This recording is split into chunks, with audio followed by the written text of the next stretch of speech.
Hey, this is RJ Thompson with the School of You podcast. I'm sitting down with Maria Cougras-Pappas and Justin Jennings, and I'll let them introduce themselves in a little bit more detail. Maria, we'll start with you. Tell us a little bit about who you are and what you do here in Youngstown City Schools. Well, I'm currently the chief of core curriculum in the school district. Prior to that, I've been an elementary principal and a central office supervisor for many years. I led the district's gifted and talented program, and just excited to be part of the transformation now. Cool. Justin, a little bit about yourself. I'm the incoming CEO here. I'll start August 1st. I don't know when this is going to air, so I'll start August 1st. And originally from Michigan. So I was a superintendent in Michigan and a principal and a teacher in Michigan for about 19 years. I've been in education for about 20 years. Okay. Welcome to Youngstown. Thank you. What do you think so far? Hey, I'm still discovering. I'm still getting a little lost and just kind of driving around. So we've been looking for a house for about 3 weeks now. So everything kind of happened pretty fast. The first podcast we recorded with Lily and her father, Daryl. Daryl said it best, life is the best teacher. So have fun getting lost and navigating your way back to civilization. Right. It's been an adventure. I've been, Canfield, Boardman, and Youngstown, and just everywhere. So it's been an adventure. And you brought your family with you? You know what? My family is no longer with me. My family is old. My son is 26. I have a 2-year-old grandson. And my daughter is a sophomore at Michigan State. So it's just, I'm an empty nester at home. That's great. Well, welcome to Youngstown. We're glad to have you, and we're certainly looking forward to the new school year and your tenure here. Thank you. I'm excited to be here. So we're meeting under the concept of the School of You. Mm-hmm. And Maria, why don't you tell us a little bit about what the School of You is? Well, the School of You basically is a spin-off of City of You, and the concept that you make this city, the branding, of course, that you brought to the city of Youngstown. And I really wanted to drill this concept down at the grassroots level so that educators, families, students really become invested in understanding that they are what make up their school. Only they can make it a better place. So it just so happened that when you were being honored in Columbus, Nick Santucci was in the audience. Right. So he emailed Justin about School of You. Yeah. I found out later, and then Justin knew about it before I had a chance to talk to him about it. So I said, I would just love you to embrace this piece, as you come into the city. And Justin said, I love it. And it was just the perfect answer. So I think that if he can accomplish that, if he can really get the staff and the students to own our transformation and to really believe that it's up to them, I think we will have succeeded. And I think we have the perfect person to lead it. What do you think?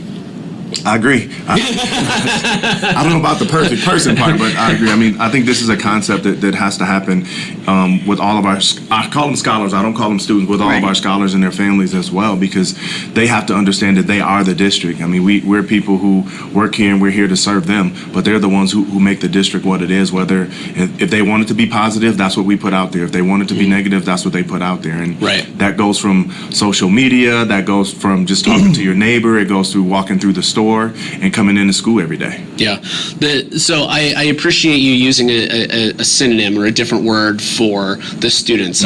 Why scholars? What is it about the meaning of that word that kind of changes the perception? Well, that's exactly what it is. I always use the word scholars because sometimes when you're in an urban, well, not sometimes, when you're in urban school districts, there's negative connotations not only from administrators, teachers, or families or the community, but you've never heard of a negative connotation with scholar. You never heard of somebody saying, "Oh, that's a dumb scholar." A scholar is somebody who's pursuing scholarship, and that means they're always willing to learn. So I think that if we start with that vocabulary, we kind of change the mindset. I've always been of the mindset in turnaround work.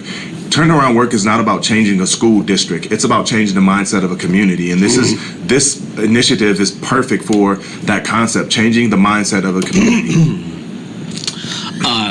Maria. So Justin, do you think that the School of You, as we launch this, that it would help develop a growth mindset in our students and our staff?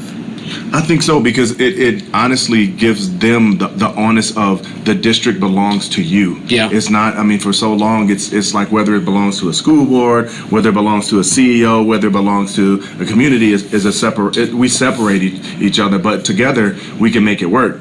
But if we're doing it where it's always the administration or always these people who are doing it, you don't have that togetherness. Right, and that's one thing that I like about this is it's really about the heart and soul of the school community, and it's not a top-down initiative. It's grassroots moving upward, and when more people are involved in making this what it is, and it's not a top-down hierarchy, the storytelling is more potent, the impact is more present, and you'll be able to see that in the classes. I mean, it's so empowering in that respect. And when they take onus of it, they will buy in more, because it's their process, and it's not just like you said, it's grassroots. Mm-hmm. One of the things that I had asked in an earlier podcast was, what's your version of Youngstown City Schools? Essentially, like, what is the version of the school district that you need in order to thrive as an individual? So I asked that of the student, and she had a really compelling story where she had an interest in anatomy, where her peers had no interest in anatomy whatsoever. And that particular interest was cultivated here by her teachers. And now she wants to go to college for it, and it's all she thinks about. On the other side of that, I asked the same of her father, and he's like, I haven't been in a school since I graduated. And that divide, that kind of rift is, I think, really important to identify, because we want to bring those parents into this as well. I think the most beautiful thing that we got out of that particular interaction, Maria, since you were there, was the father is learning from his daughter, and vice versa. So he's the one that said, life's the best teacher, but he's instilling these things into his daughter, what he's learned the hard way, and she's like leaps and bounds of where he probably was when he was in high school, and it's just really exciting to see that. Yeah, I loved listening to the story, and she wants to become an anesthesiologist, Justin. And he said, I didn't even know what that was. Yeah. She had to explain to her dad, those are the people that before you go into surgery, they administer a drug that, puts you to sleep.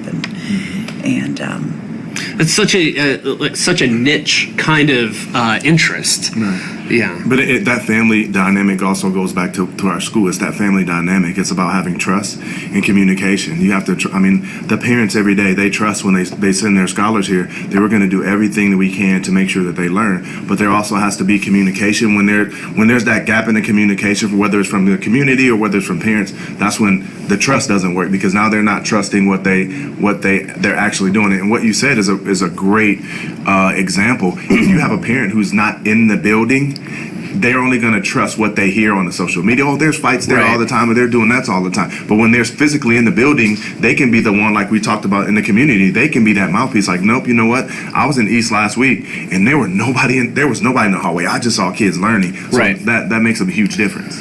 They're your advocates. A lot of this is about reinstilling advocacy with the, not just with the parents, but with the community overall. I think about, so my daughter's 4, she's not going to be in high school anytime soon, but I make it a point to stay active in what is going on in my school district, and I volunteer my time, and, I'm observing. So it's like, I see what is happening now, and maybe it'll be different later, positively, maybe negatively, but nevertheless, it's getting those community stakeholders to come in here and have some investment, I think, is also a very powerful tool in your toolbox.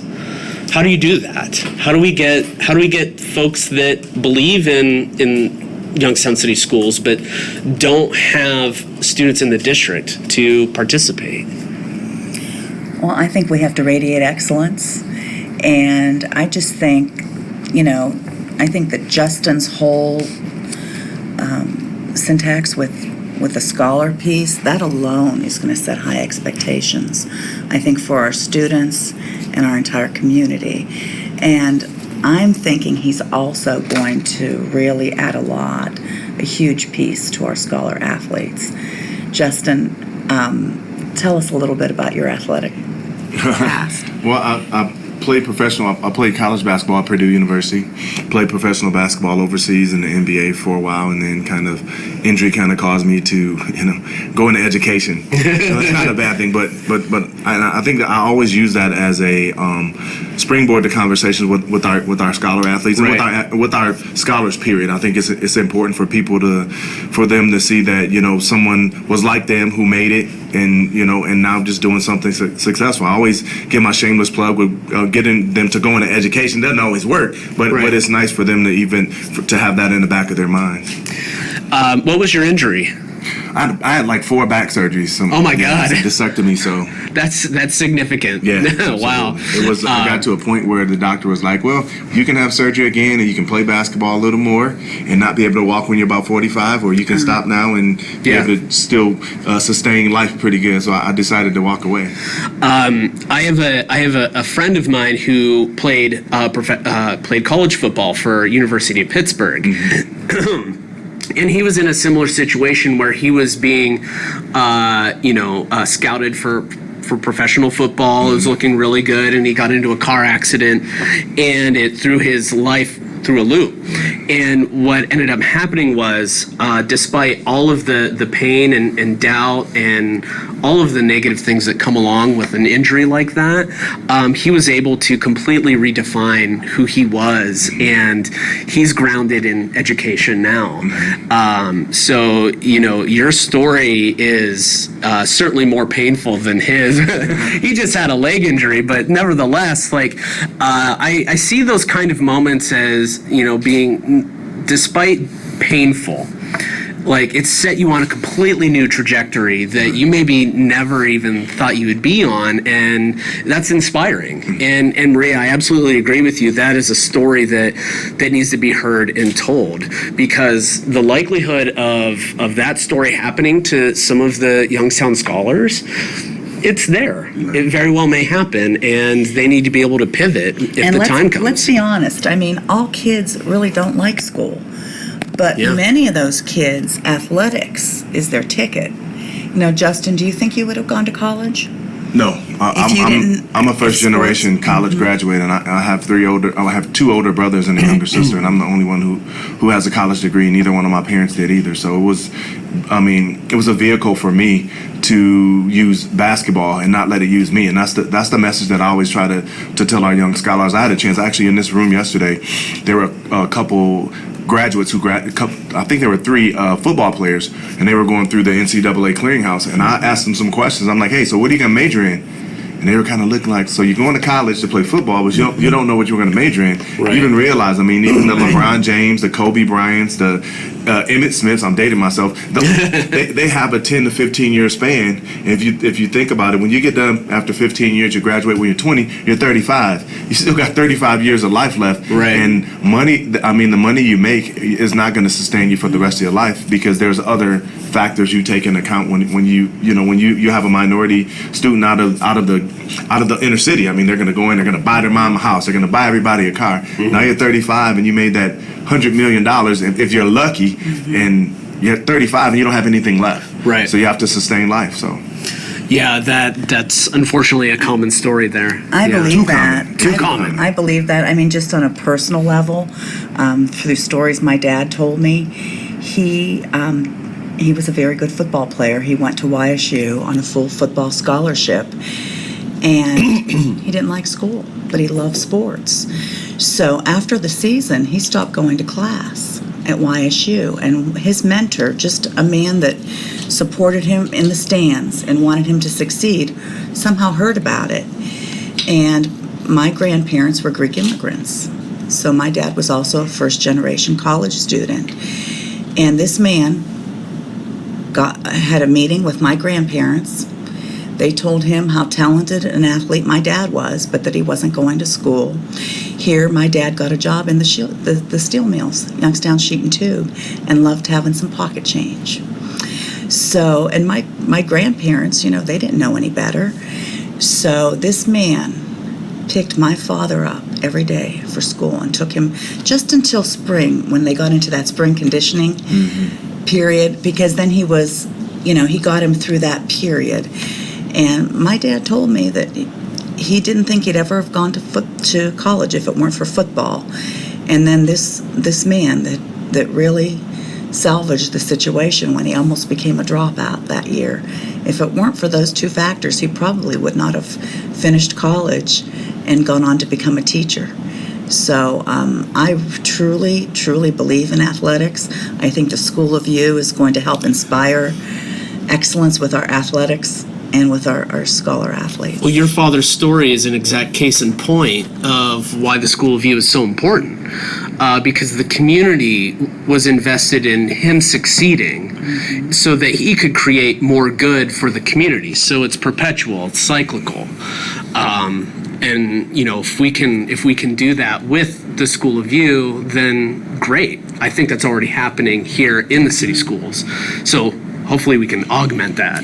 Yeah. It's that whole village. And it's important for us to be able to reach everyone. And I think sometimes we get wrapped up, and I always say this, I'm an athlete by trade, but we miss out on some of the missing students. Like my daughter was a phenomenal student, but she wasn't an athlete at all. But she was really into the arts.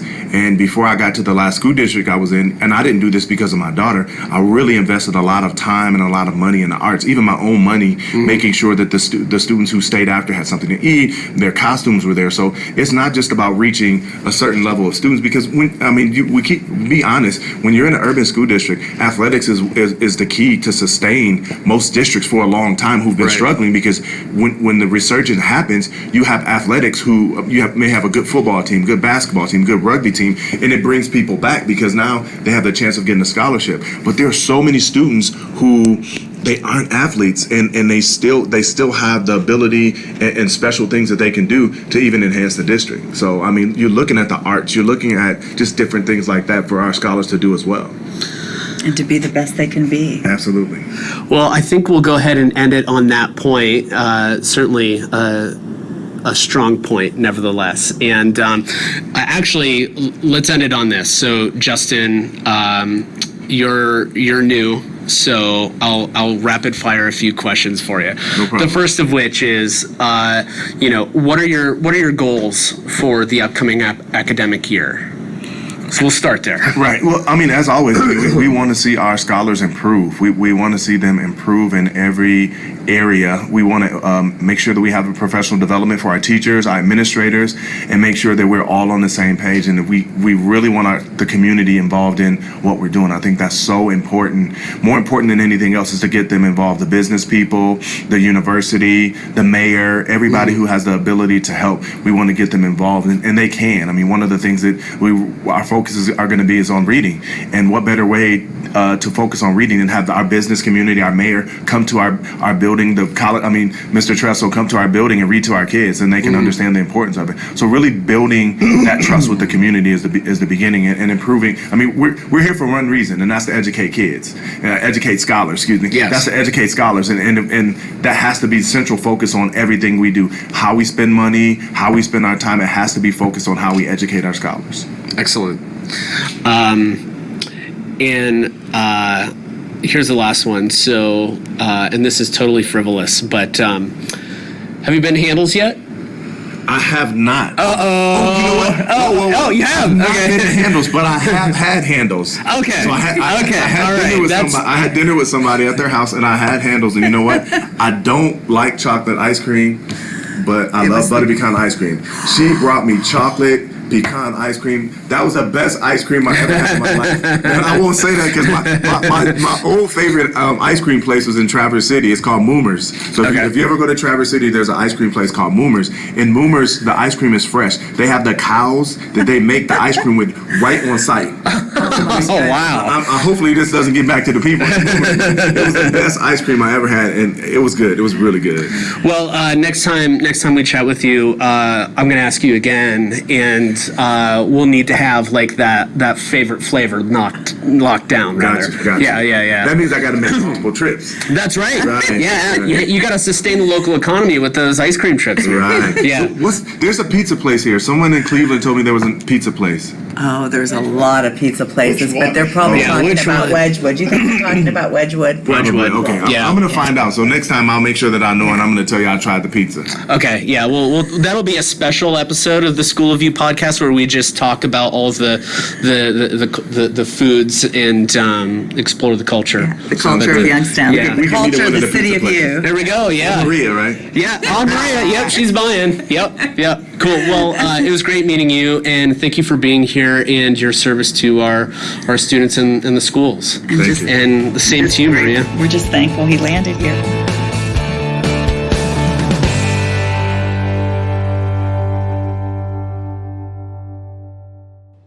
Hey everyone, this is RJ Thompson. Thank you for tuning in to the School of You podcast, presented to you by Turning Technologies, YSU OEA, and Youngstown City School District. To learn more about the School of You, go to ycsd.org.